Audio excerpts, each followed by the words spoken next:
Hi everyone and welcome to week 8 for higher level junior cycle. This week we're going to be going through 3 different subtopics. So exchange rates, income tax and interest. So this all comes under the topic of arithmetic, so it's split into 3. So the first thing we're going to be looking at today is exchange rates. So this is the first topic. So we're going to just go through a couple of things and then we'll do some examples. So exchange rates are really, really important and it comes up very frequently on paper 1. In order to be able to complete exchange rate questions properly, you need to be able to perform ratio calculations. So we're going to go through example 1 first. And the question is to divide €100 into the ratio 3:2.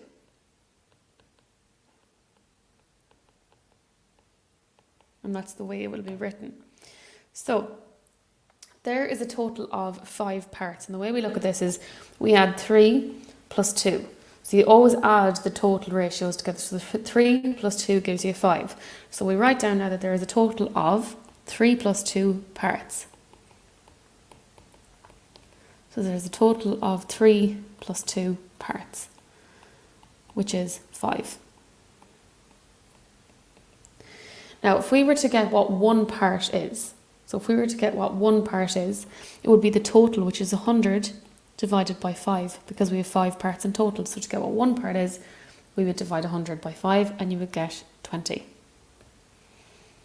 Now, we know what one part is now, so we want to get what 3 parts are.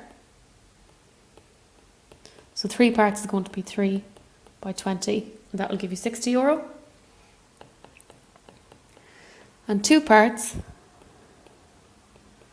is going to be 2 by 20, and that gives you €40. So €100 split in the ratio 3:2 is going to be €60 is to €40. And a way to just double check if you're right, add the 2 parts together. So if you add €60 and €40, that gives you €100, which is the total, which proves that you're right. Okay, so we're going to go on to the second example now. And the second example is to divide €52 into the ratio 6:7.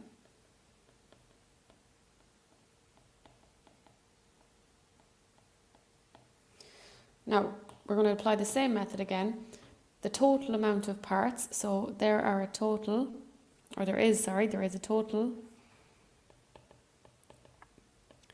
of 6 plus 7 parts. Now if you add 6 plus 7, you get 13 parts. So there's a total of 13 parts. So we want to work out what one part is. So the total is 52. Divided by 13 parts, and you get 4. So one part is worth €4.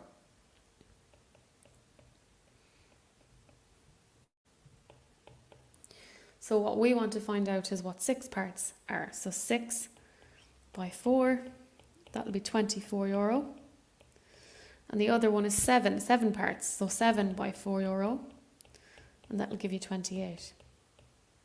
So the ratio of 6:7 for €52 split into 6:7 is going to be €24 is to €28. And again, do the trick, add 24 and 28 and you get 52. So that proves that you're correct. We're going to do another couple of examples now. So I'll put 2 more up on the next slide. So we're going to go on to example 3 now.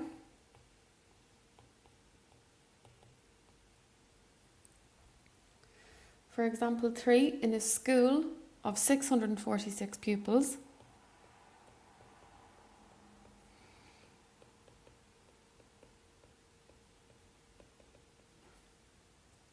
the ratio of girls to boys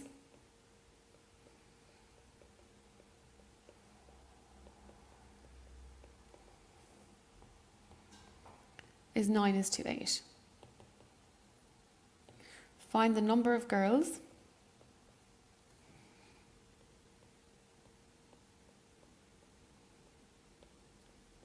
and the number of boys in the school.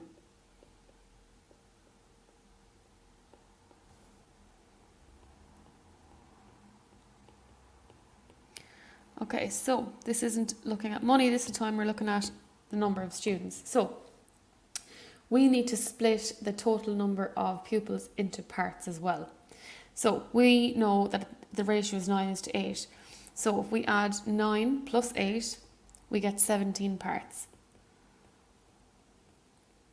Now we want to get what one part is, so we divide the totals, which is 646, by 17. That will give us one part. So 646 divided by 17 is 38. Okay, so that's one part. Now, we know that the ratio is 9:8, so 9 parts is going to be 38 multiplied by 9. When you multiply 38 by 9, you get 342.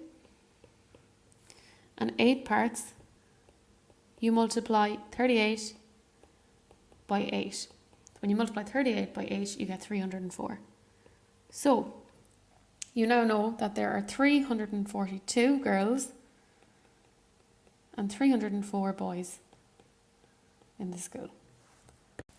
Now we're moving on to exchange rate based on ratio. So example 4. For example 4, on a day, so the exchange rate will change. It doesn't always remain the same. So on a day when you have €1 gives $1.21. Find the value in euro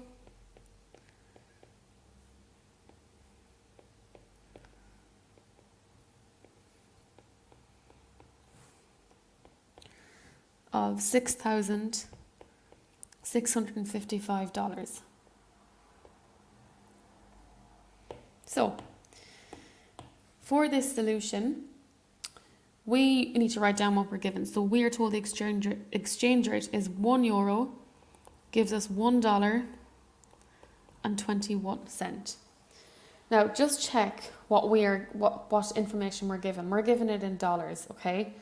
We know what €1 is in dollars, but we want what $1 is in euro.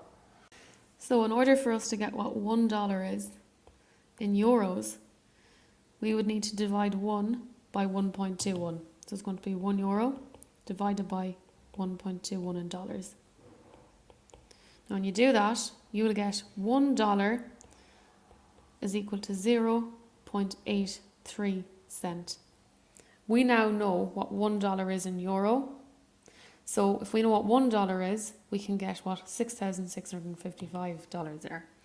So it's going to be 0.83 multiplied by 6,655.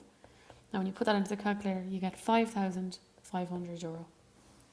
So we'll do a couple more of these in the exam papers, but the idea and the key thing is with this is check what you're being asked. You were being asked the value in euro of what $6,655 is, so you need what $1 is. So look at what you're being asked for. You want to go what $1 is. You have what €1 is, but you want to get what $1 is. So the way you do that is bring this under. So it's 1 divided by 1.21. Once you have what $1 is, which is 83 cents, you multiply that by this figure here, and you get €5,500. Okay, so I pulled a paper. This is from 2012 higher level question 3. So I'll just pop that up here. So it's 2012 and it's paper 1. So the value of €1 against other currencies on a particular day is shown on the table below.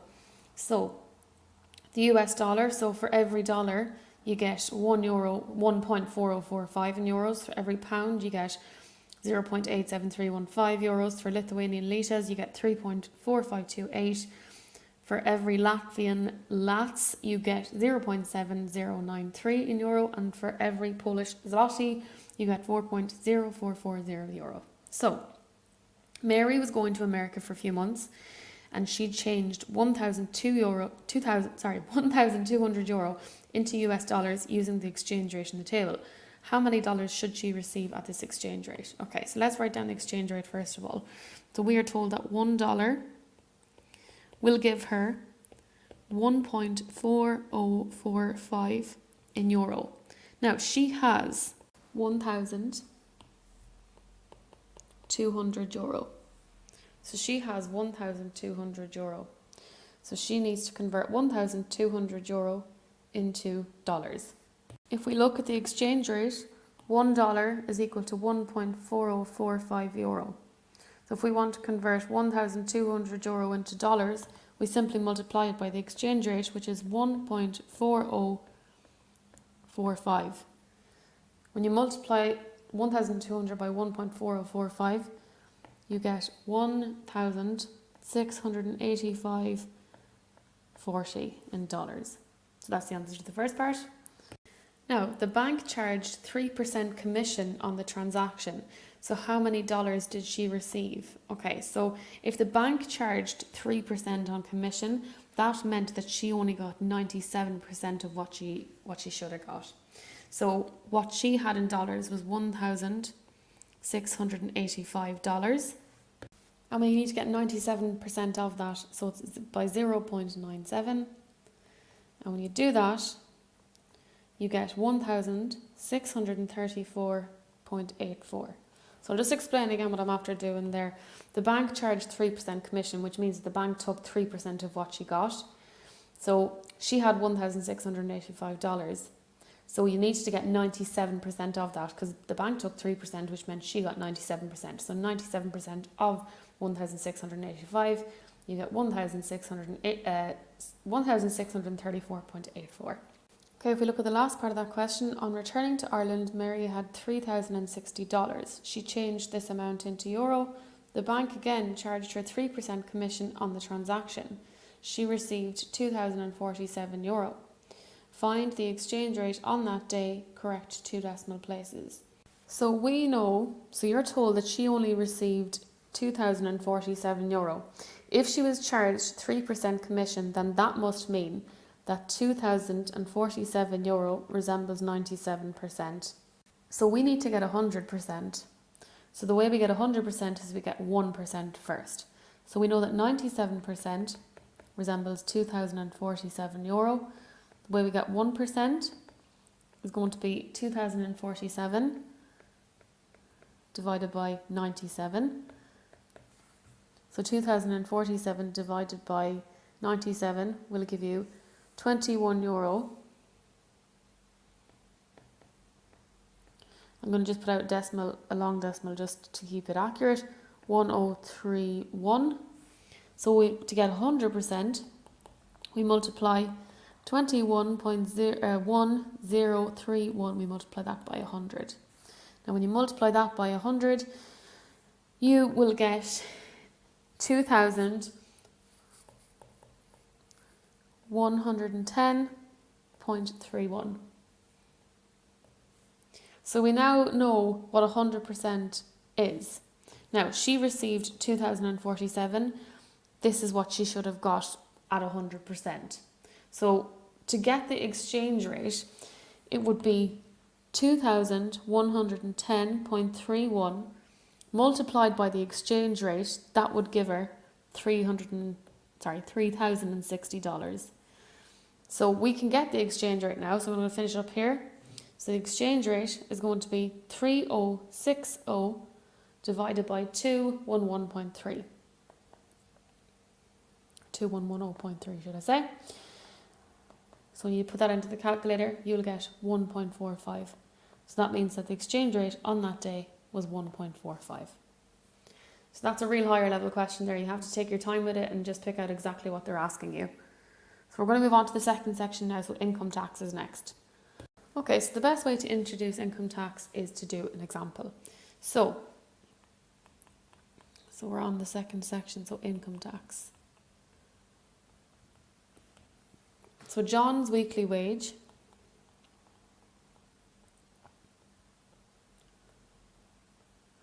is €730. He pays income tax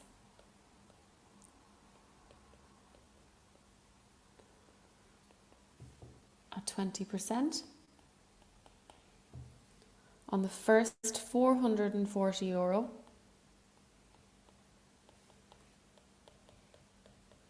of his wage, and 42% on the remainder.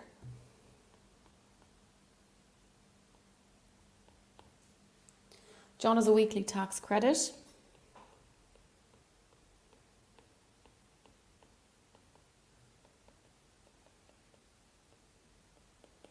of €65. So the first thing you need to do is find the tax on the first €440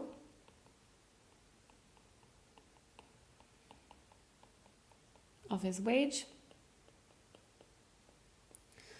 at the rate of 20%. The second thing you're going to do is find the tax on the remainder of his wage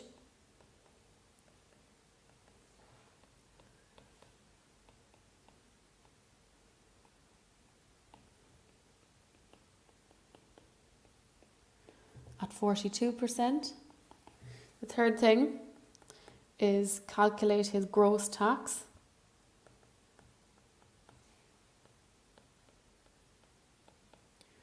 and the last thing you're going to be asked to do is calculate his take-home pay.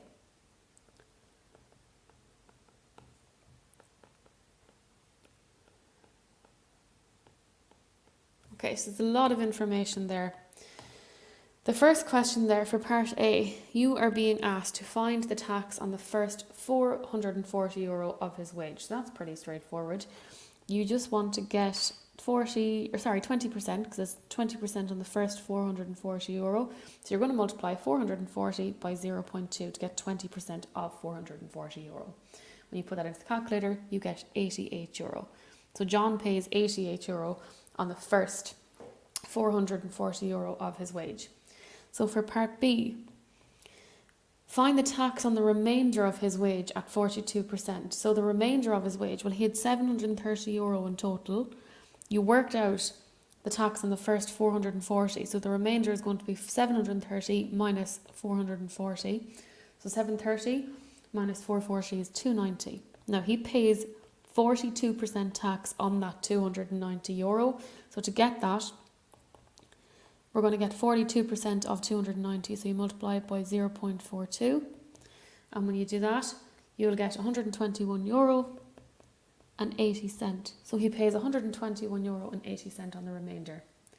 Now, for part C, find his gross tax. So the gross tax is you're going to add the two taxes together, so that's going to be €88 plus €121.80. When you add those together, you'll get €209.80. So that's his gross tax. Now, for part D, calculate his take-home pay or his net pay. For that one, so tax payable, you might have seen this before. Tax payable is going to be gross tax minus tax credits. So the gross tax is €209.80. Take away the tax credit is going to be minus €65. €209.80 minus €65 is €144.80. So that's how much tax he's actually paying in total. So that's his tax payable. So to get his take-home pay, it's going to be his total weekly wage, which is €730. Take away the tax that he pays. So 730 minus €144.80. You do that, you get €585.20. So there is a lot in that, but it is pretty straightforward if you take your time and do out the various steps. So I'm going to pull an exam question on that now as well, just to clarify everything. So this is from the 2015 paper. It's paper 1. So Eleanor has a gross income of $38,500 for the year. She has an annual tax credit of $3,300. The standard rate cut-off point is $33,800. And the standard rate of income tax is 20% and the higher rate is 40%. Find Eleanor's net income for the year, so after her tax is paid. Okay, so the first thing there is that she is going to be paying 20% tax on the first 33,800. So 33,800 multiplied by the standard rate is going to be by 0.2. So that's going to give us 6,760. Now, she pays a higher rate on the remainder. So the remainder is going to be her total, which is 38,500. Take away 33,000 800 because we've dealt with the first 33,800, and that's going to give her 4,700. So that amount is taxed at a higher rate. So that's going to be 4,700 multiplied by 0.4. So when you do that, you get 1,880.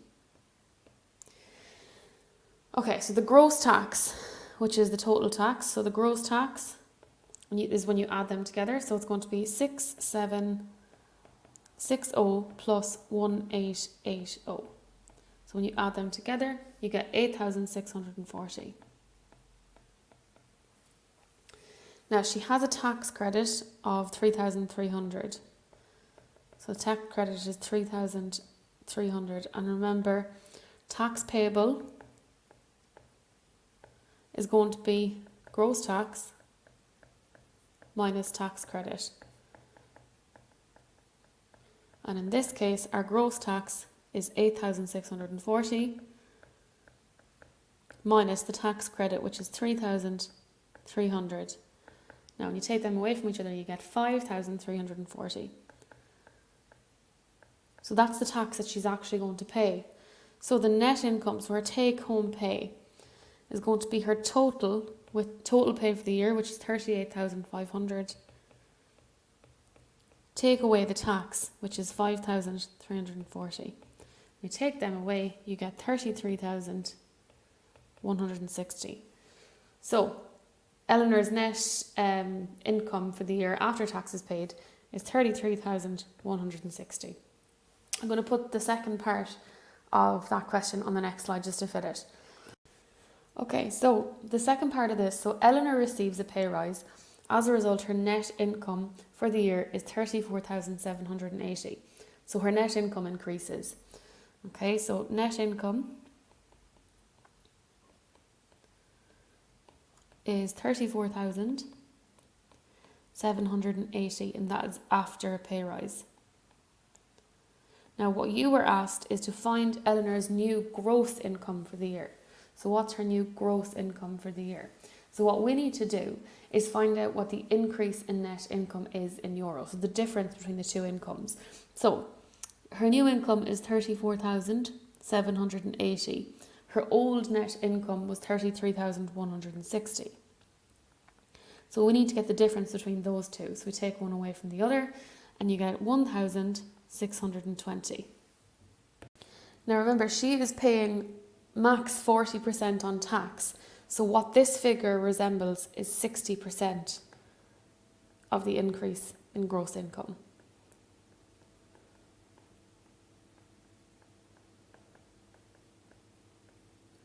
So in order for us to get her new gross income for the year, we have what 60% is.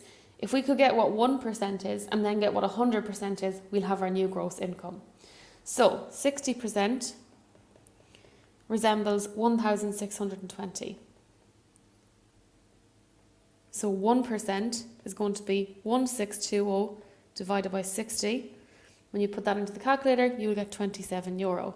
Now we need to get what 100% is. So that's going to be 27 by 100.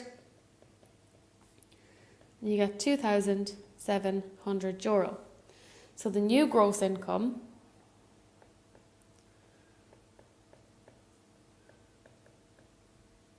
is going to be the old gross income, which was 38,500, adding this €2,700. When you add those together, you get €41,200. So that's her new gross income for the year. Again, these questions, you need to just break them down and make sure you know exactly what you're being asked. So we're going to move on to the third section now, which is interest, and I'll put up an exam question on that as well. Okay, so we're on to the third section now, which is interest. So we're going to do a couple of examples on that, and just a couple of notes on it, and then we're going to do some exam questions.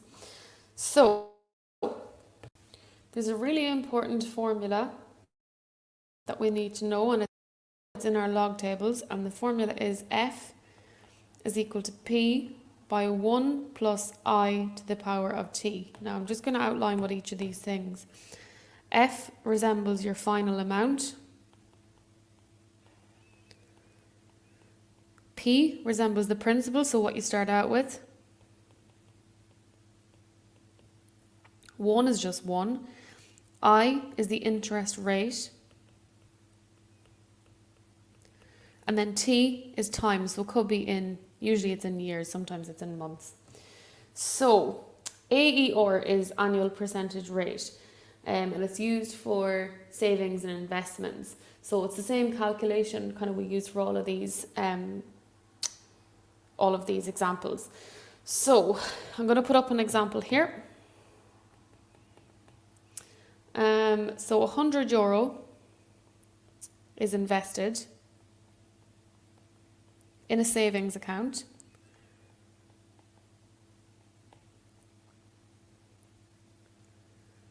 at an interest rate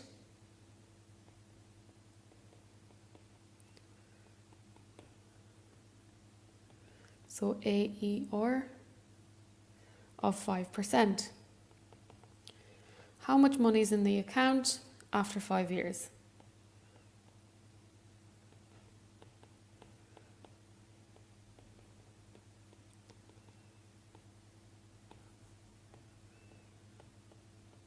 Okay, so what we need to do is label what we have here. €100 is going to be the principal, that's the amount of money you start off with. I is the interest rate, so that's 5% there. And then 5 is going to be T, which is time, 5 years. So F is equal to P by 1 plus I to the power of T. So you're literally plugging in what you have. So your final amount is going to be your principal, which is €100 by 1 plus, now be careful here, it's 5%, so we need to put that into decimal. So it's 0.05. 5% is 0.05 in decimal to the power of T. To the power of T is going to be to the power of 5. So the final amount is going to be €100 by 1.05 to the power of 5. And you can literally plug that straight into the calculator and you will get €127.63. So at the end of the 5 years, this person will have €127.63. I just realised that we're running out of time now, so I'm not going to get a chance to go through an exam question, but I will attach a couple of extra video tutorials and exam questions on this topic to the chat, so keep an eye for that, and I will speak to you next week.